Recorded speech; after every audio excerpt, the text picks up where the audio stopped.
Canciller Juan Ramón de la Fuente y al secretario de... Welcome Secretary of Foreign Affairs Juan Ramón de la Fuente and Secretary Marco Rubio. Good morning and welcome to our guests, the press, and those following the press conference through social media. To begin, Secretary Juan Ramón de la Fuente, then both secretaries will give their remarks, and then we'll open up a Q&A session.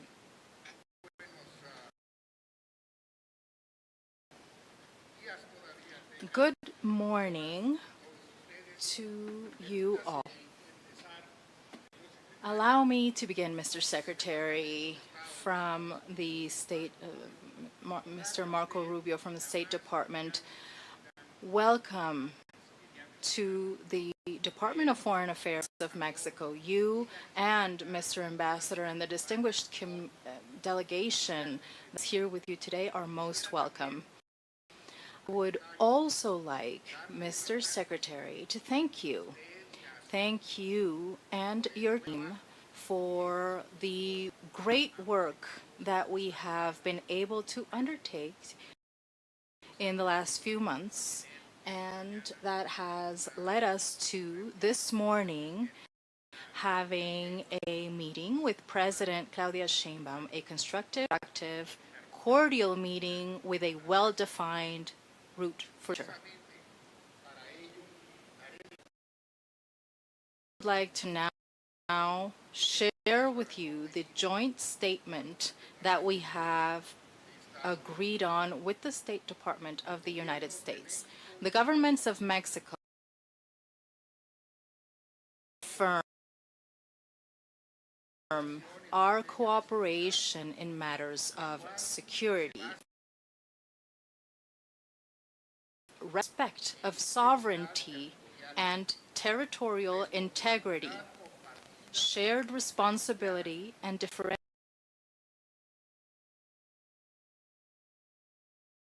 responsibility, as well as on mutual trust.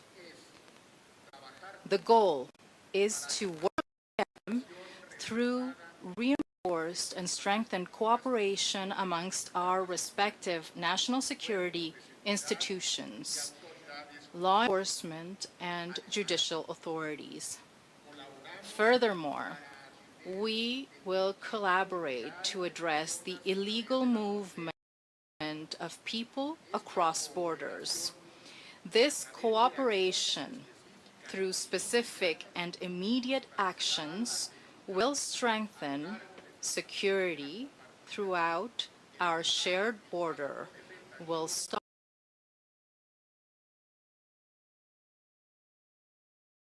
and other illicit drugs, and will put an end to arms trafficking. Both governments' high-level implementation group that will meet regularly to follow up on joint commitments and actions undertaken within our own countries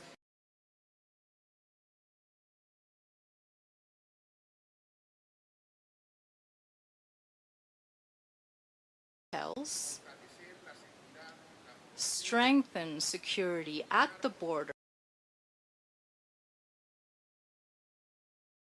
to prevent fuel theft, increasing inspections, investigations, and legal processes to stop the flow of drugs trafficking. Our joint coordination and collaboration will allow us to strengthen the border, reduce fentanyl trafficking, and move forward in terms of intelligence exchanges, all through and within our respective legal frameworks. Both governments have the intention of strengthening collaboration in terms of public health and coordinating campaigns to prevent the use and abuse of opioids and other substances. Both governments reaffirm our determination to operate citizens and make our community. This is the joint statement that we share on this occasion. Mr. Secretary, you have the floor. Thank you very much for the warm welcome we've had today. We were welcomed by the President and were able to speak to her for quite a long time. It was very productive.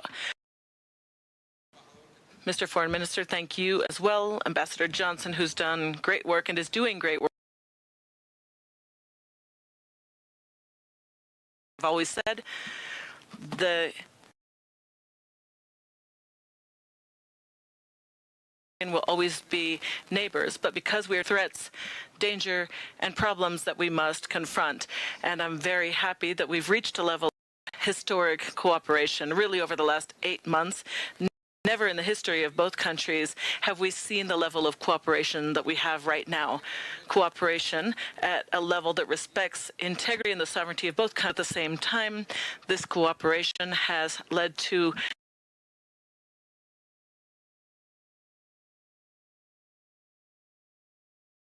results that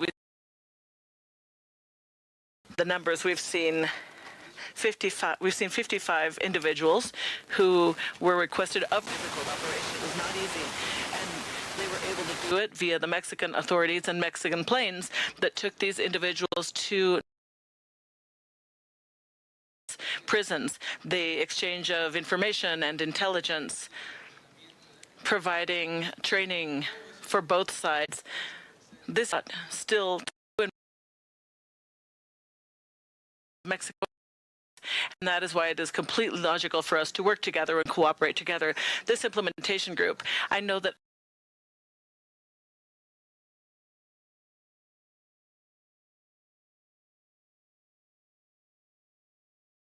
will, when it comes to our cooperation, there's no other government that's cooperating as much of Mexico and President Sheinbaum's administration. We are very appreciative, and we have a lot to do together still when it comes to making progress towards this common goal. So I would like to thank you for that. We have spoken many times. As we spoke today, President Sheinbaum has spoken to President Trump 14 times. Much has been achieved, and we will continue to exchange ideas and in our work. Different agencies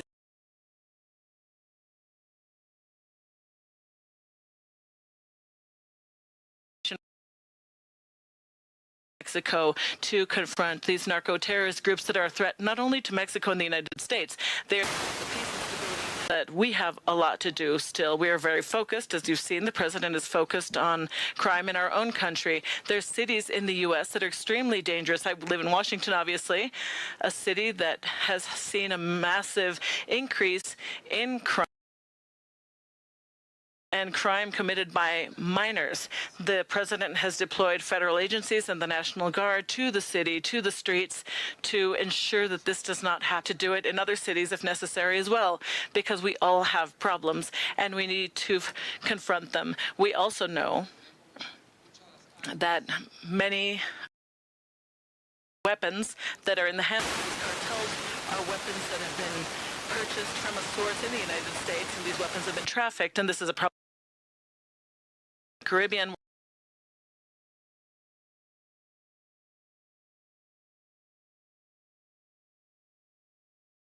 many things in English now. I said that in Cuban, now I'm going to switch to Spanish, and brevemente tuvimos Sheinbaum y el canciller de la Fuente. Tenemos una excelente relación con el gobierno de México durante los 8 meses del gobierno del presidente Trump.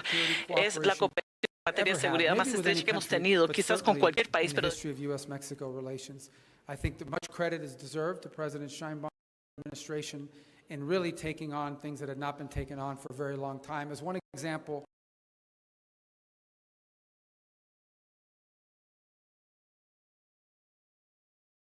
it was Mexican authorities who moved them out of jails and transported them themselves into American facilities where they will stand trial, and we believe not just serve the rest of their lives in jail once a jury hears their case, but perhaps will share valuable information that will allow us to identify even more dangers that confront our countries. Because of our geography, And that means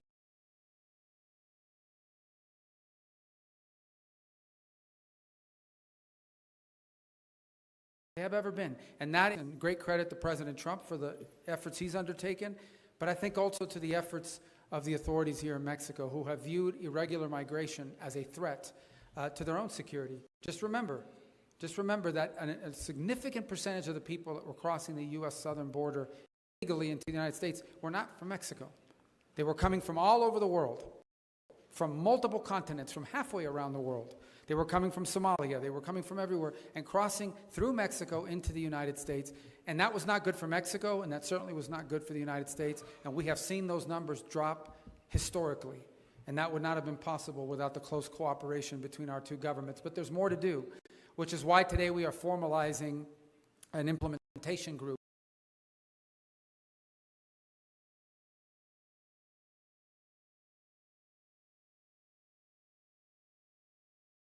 High-level group that will meet and coordinate on a regular basis to make sure that all the things we are working on, all the things we have agreed to work on, are happening, are being implemented. Times we'll be in touch many more times because there's still a lot of work to do together. But this is an important and I believe a significant day in the relations of our two countries as we are able to continue to formalize this unprecedented, historic, and so far highly successful security cooperation between the government of Mexico and the government of the United States. Señor Secretario,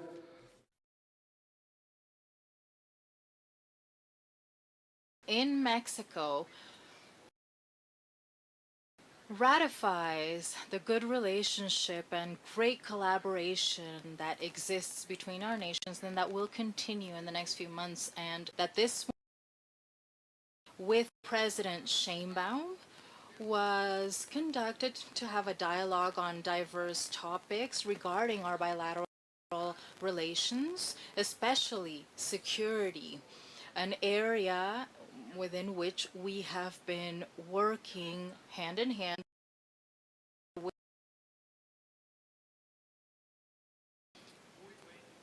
Today, we have come to a very good agreement form and move forward with a cooperation program based on 4 basic principles.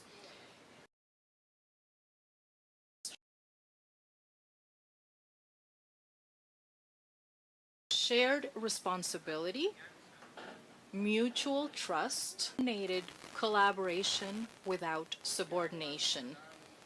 As it has been pointed out by Secretary Rubio, in order to follow up on the elements agreed upon,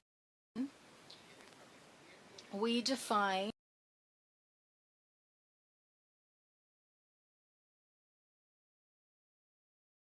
a mechanism that will meet periodically to assess progress and ensure the achievement of the goals that we have. This understanding, this agreement we have come to includes measures to combat illicit financial flows,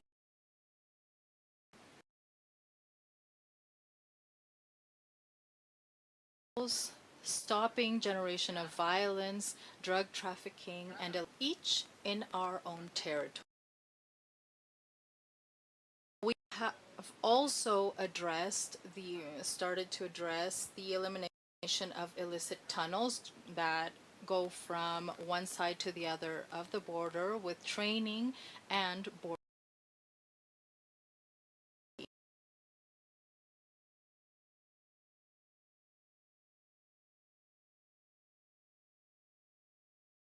conducted and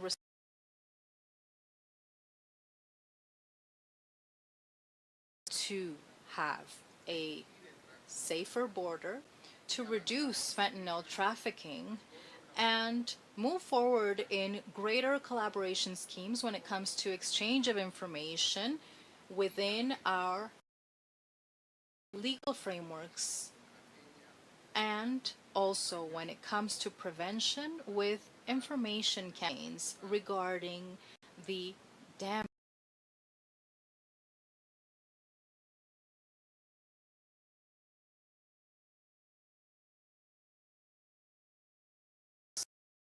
As you know, addressing the causes is a crucial component of our security strategy. President Sheinbaum, I am pleased to inform that this dimension of our joint work is considered within the mechanisms that we have created to work together.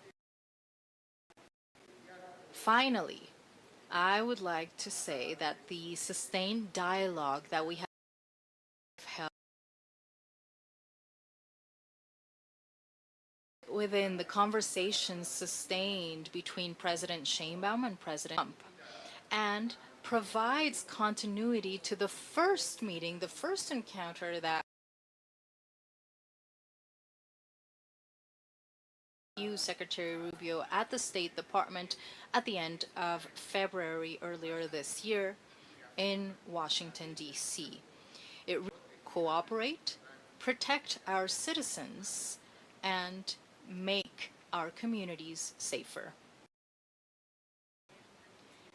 Thank you so much, Mr. Secretary. We have space for 4 questions. Matt Lee from AP.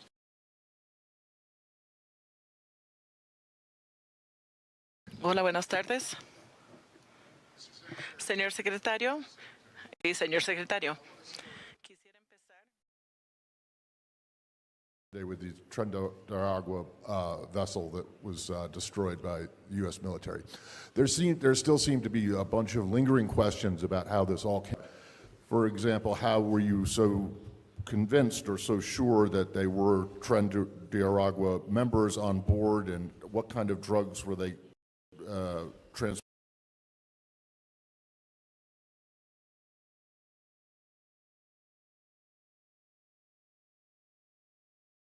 And I'm wondering if you could address any of those specifics, as well as which unit of the military actually carried this out and how.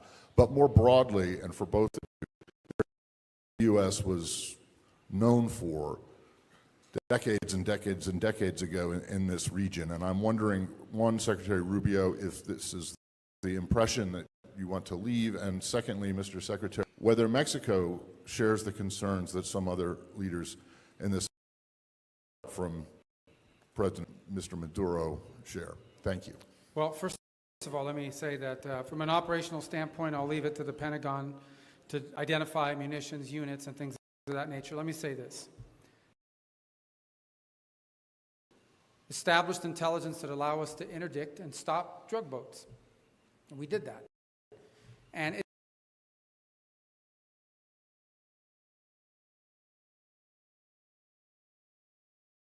they bake it into their economic. What will stop them is when you blow them up, when you get rid of them.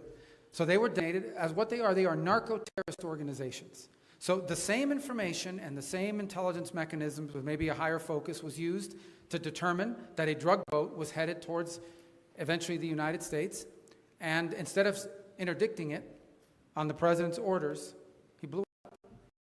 And it'll happen again. Maybe it's happening right now, I don't know. But the president of the United States is going to wage war on narco-terrorist organizations. This one was operating in international waters, headed towards the United States to flood our country with poison, and under President Trump, those days are over. Sobre la operación Caribe en aguas internacionales, y yo no voy a comentar sobre qué hay.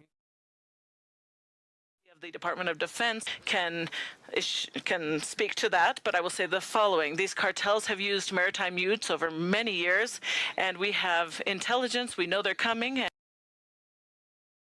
But that does not work, because these cartels know, they say, well, we're going to lose 2%. We're going to lose a certain percentage of the drugs we're selling. That's part of that they've included as a part of doing business. These are cartels that are earning billions of dollars.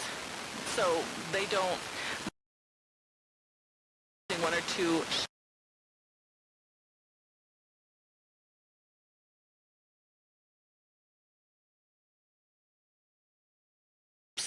are narco-terrorists. These are narco-terrorist groups designated so by the U.S. operating in international waters, and their destination is streets. And the president used the force and the power of the United States to protect the about. And that could happen again. It might be happening right now. It could happen tomorrow. It could happen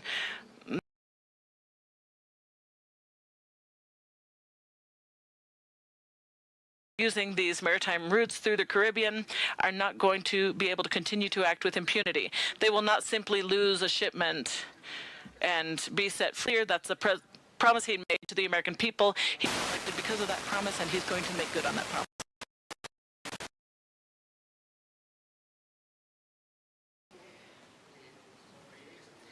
Mexico's position regarding this matter is quite clear, based on our constitutional principles of policy defined in Article 89 of our Constitution.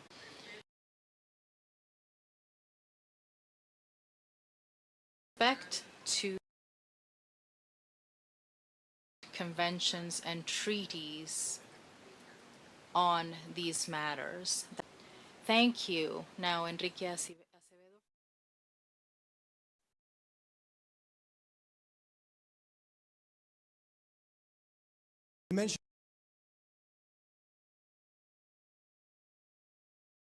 Se está permitiendo armas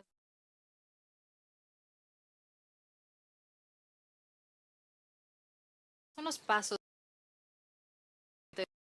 para. Y señor canciller, dando seguimiento a la pregunta sobre Venezuela, ¿cuál es la postura de México específicamente sobre la acusación de que Nicolás Maduro es el líder de una organización narcoterrorista con ramificaciones y operaciones en México? Let me answer in English and then in Spanish. Voy a contestar en inglés y luego en español. Una parte del grupo de trabajo, nuestro plan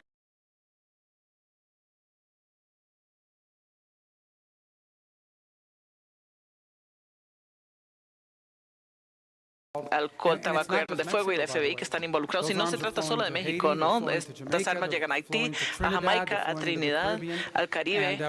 Y vamos, esto hará falta cooperar porque van a incautar armas. Van a decir, estas armas las incautamos, creemos que vienen aquí. Vamos a tener que investigar para ver cuáles son las redes. Nosotros vamos a incautar armas y evitar que vengan porque vamos a desarticular.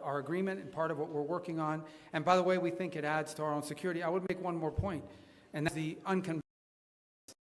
Some of these, we are increasingly concerned that these cartels are now.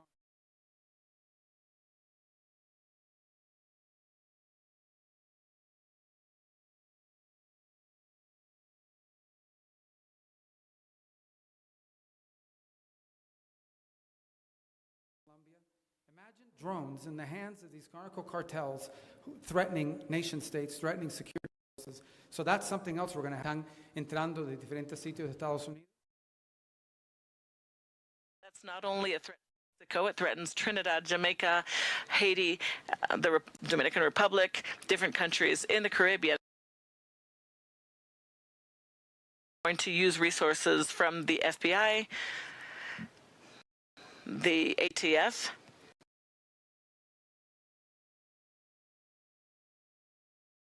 and disrupting them, and there will have to be a lot of cooperation there. For example, Mexican authorities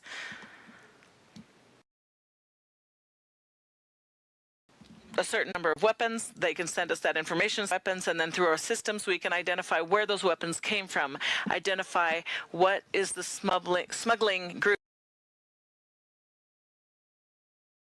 and then not allowing for that to continue happening. And finally, I know this wasn't the exact questions, saying so. It's not the U.S. government. That was a grand jury in New York, which is a quite liberal from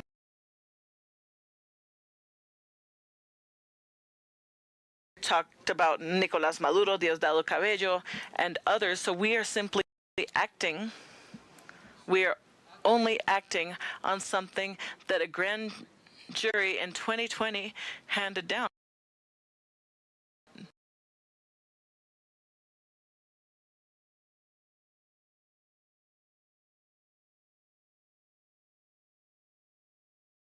Nosotros tenemos. We have our constitutional principles, which are the compass of our foreign policy. They situations that we are facing: self-determination, non-intervention, peaceful solution of controversy, of problems, cooperation for development, etc. And that's why, based on these same principles, is that we have built our cooperation program with the State Department of the United States. This clearly and unequivocally sets the route for Mexican foreign policy. So we will keep following those principles, and based on them, we will keep trying to create and establish the mechanisms that will allow us to cooperate and coordinatedly and respectfully with all those who will work with Mexico. Thank you. We now give the floor to Eric Martin from Bloomberg. Yes.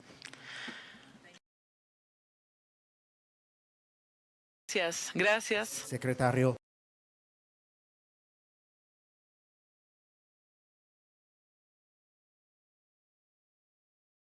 About the operation yesterday in the Caribbean, 11 people who were carrying. Or how does this fit with the use of a military force authorized by U.S. Congress? Does the U.S. have evidence that the people who were in the boat were armed or posed immediate danger to U.S. security personnel? And can you rule out, you mentioned the operations that operate from Venezuelan shore. Can you categorically rule out attacks on Venezuelan soil or an attempt by the U.S. to oust Nicolás Maduro? Also, from the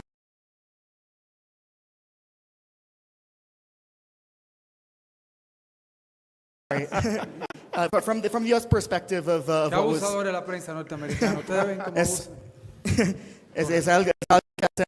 Questions. Operation agreement. Is the U.S. removing the 25% fentanyl tariff in place on Mexico that had been in place on the basis of fentanyl trafficking, or is that a recommendation that you will take back to President Trump and the trade team? And finalmente, Secretario, para dirigir una pregunta a usted, un gusto verlo nuevamente, Secretario de la Fuente. Con la larga historia de las invasiones que provienen de los Estados Unidos, ¿cómo ve México el...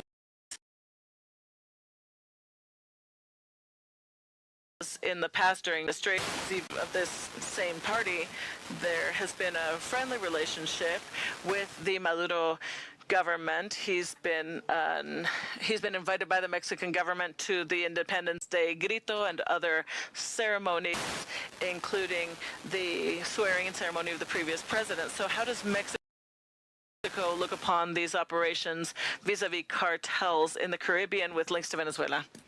Bueno, voy a contestar. El presidente de los Estados Unidos ha determinado una amenaza a la seguridad de los Estados Unidos, tales y stabilize governments in the region, which in and of itself then poses a threat to the United States. What they are narco-terrorist organizations. These are not stockbrokers. These are not real estate agents who on the side deal a few drugs, nations who specialize in the trafficking of deadly drugs into the United States of America. They pose an immediate threat to the United States, period. If you're on a boat full of cocaine or fentanyl or whatever headed to the United States, you're an immediate threat to the United States. And the President, under his authority as Commander-in-Chief, has a right under exigent circumstances to eliminate imminent threats to the United States. And that's what he did yesterday in international waters.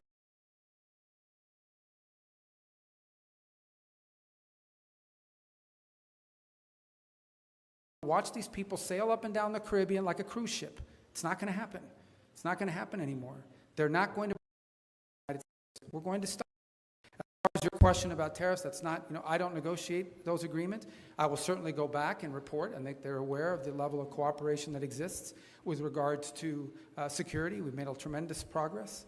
And, obviously I know that even as I speak to you today, the economic team from Mexico is in Washington meeting with Ambassador Greer and also meeting with Commerce Secretary Lutnick.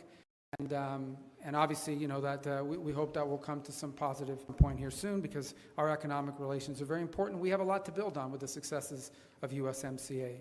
Brevemente en español, mira, esto se trata de lo siguiente. Estos cárteles... Really, it's a matter of the following. These cartels designated narco-terrorist groups for the following reason. They bring dangerous drugs to the streets of the United States. The president has said that will not continue. They've had a route throughout the Caribbean with no impediments for a long time. He's not going to allow that. He designated these groups as terrorist groups, which is what they are. And yesterday he had an opportunity in international waters to eliminate a direct threat to the safety of the American people. And that's what he did, and he's willing to do it again.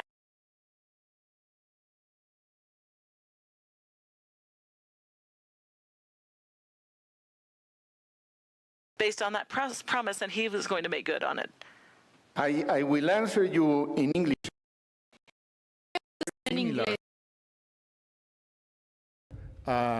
Principles in our Constitution that rule our foreign policy. These principles are clearly stated in Article 89 of our Constitution, and some of them are very clear. Self-determination. We believe on non-intervention, peaceful solution of controversies,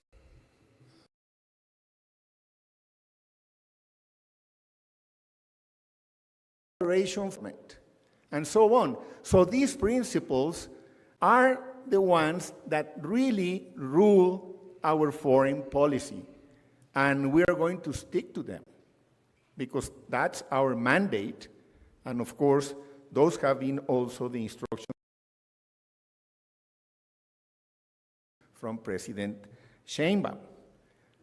Ahora, México es un país de paz. And a country that relations with all countries around the world who wish to do the same with Mexico. And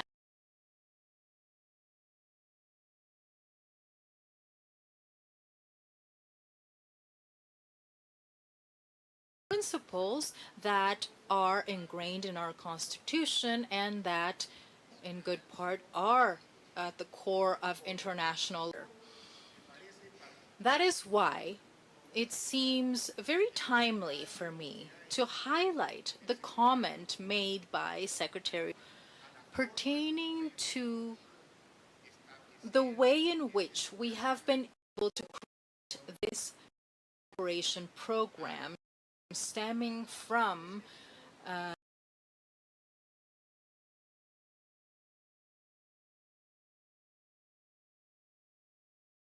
multiple conversations.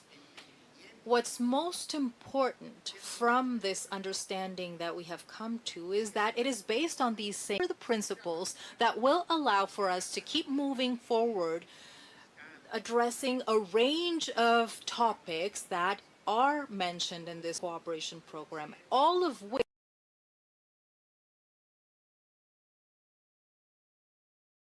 complex. But if we have that frame of reference in terms of working for cooperation,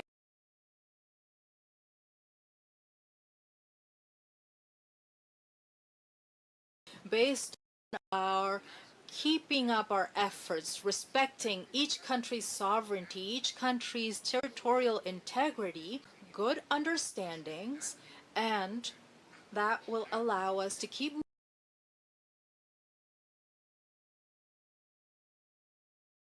it has goals, it has objectives, and that will be periodically assessed. Furthermore, we do this also the fact that in these first 8 months,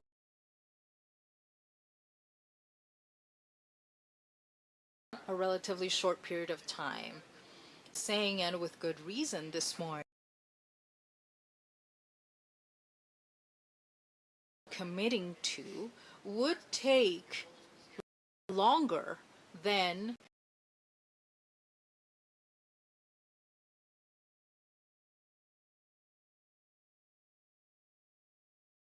in just 8 months, encounters at the border have been reduced by 93%. Actually, a little more of fentanyl since the beginning of President Sheinbaum's administration have been reduced by 50%. The last information coming from the security strategy implemented by Mexico shows us that there has been in crime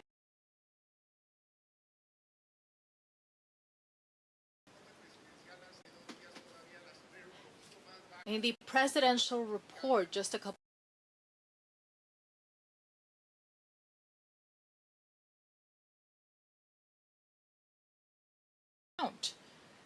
but it has dropped further. So we have strategies that work and that are based on these principles. What I would like to show the U.S. and Mexico is that we can build cooperation and collaboration models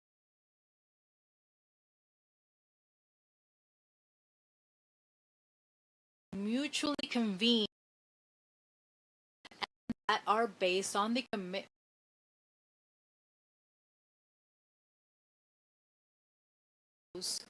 that are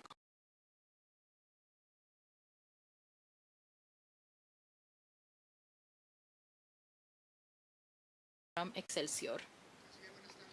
Mr. Secretary, good morning. Mr. Secretary Rubio, good morning and welcome to Mexico. One question for both of you. The series of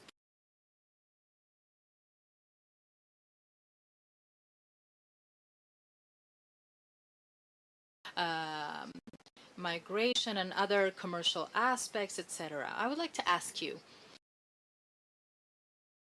as security, and what would we see of operations, joint operations, or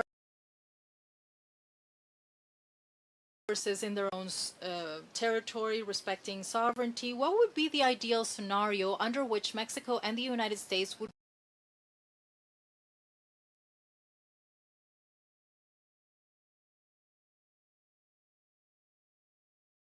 these circumstances and these there can be greater cooperation. To take this opportunity to ask, based on the conversation this morning in Palacio Nacional, have you considered a future meeting between President Sheinbaum and President Trump in the next few months? I'll start. I won't speak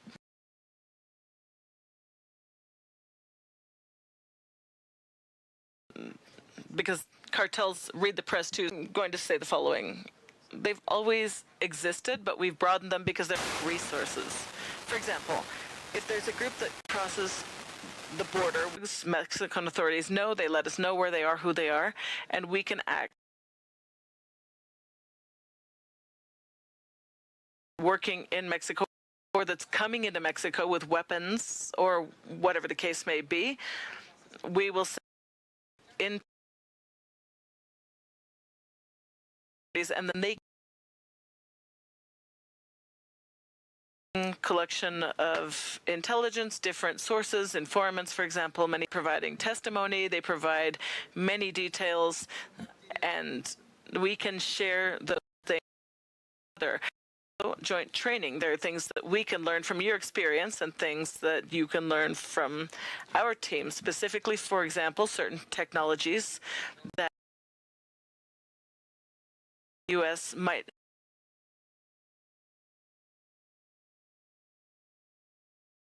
Mexican authorities may have identified as something that would help their actions. We could provide those kinds of things as well. So cooperation has always existed between law enforcement agencies, but we're talking about expanding that to a broader, more structured type of cooperation and dependent on the situation. But we both have intelligence we can share, information we can share, and all of that helps. And capacities also that could be provided through equipment if it is requested. They might already have it and not need it. La pregunta tiene que ver con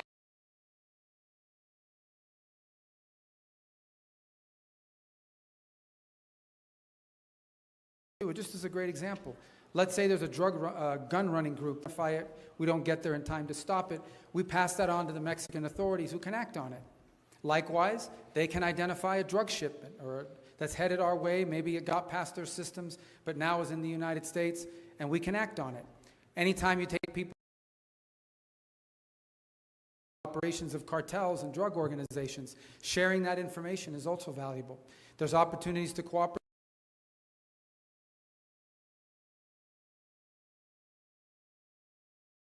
in the past in other areas of the world, and they have an interest in purchasing it or have an interest in acquiring it, and we can provide that to them. Or vice versa, maybe they have something.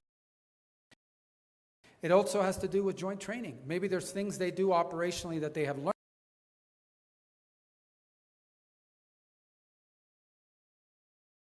border, or vice versa, things that we have learned from a training standpoint that they would benefit from. That's the kind of cooperation we're going to amplify on and operate together on, and analyzing it, systemizing it, making it a regular, ongoing feature of a broader cooperation on an issue of mutual concern.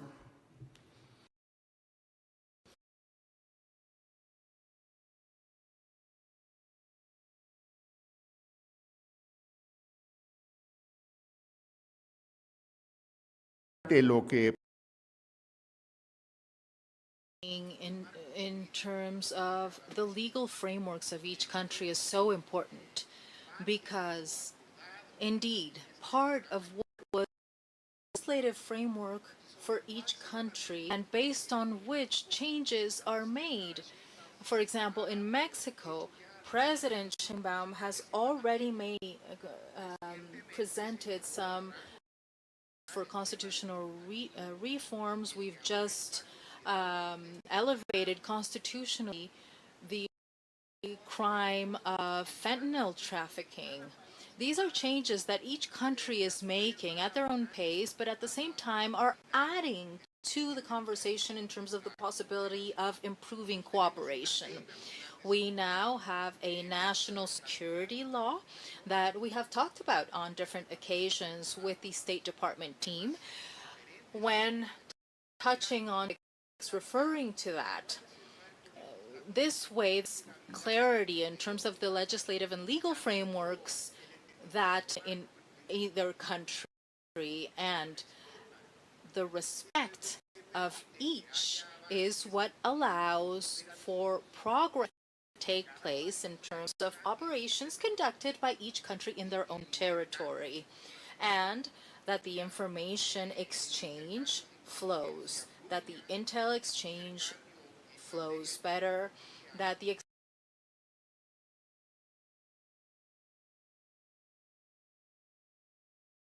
flows as well. I believe that with this new cooperation program for border security, that is why it's so relevant. We will be seeing in the upcoming months and years more and better results in this field, in this arena that is in the best interest for the people and government of Mexico and the people and government.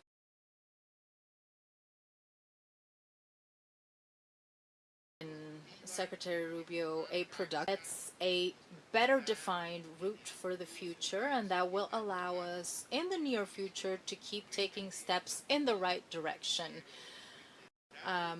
agreed on by both our countries. I would like to reiterate our gratitude for the willingness to follow this line of cooperation within the new framework that we have created, and I would like to once again thank your team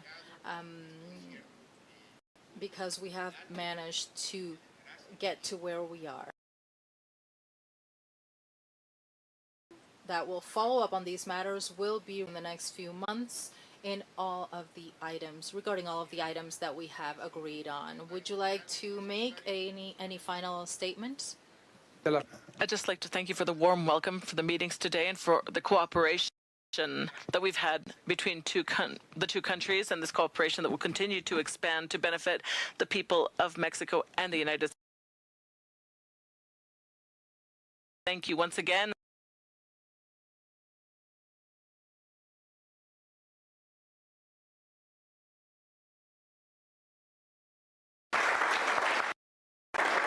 Muchas gracias a todos. Thank you, everyone. Have a wonderful day.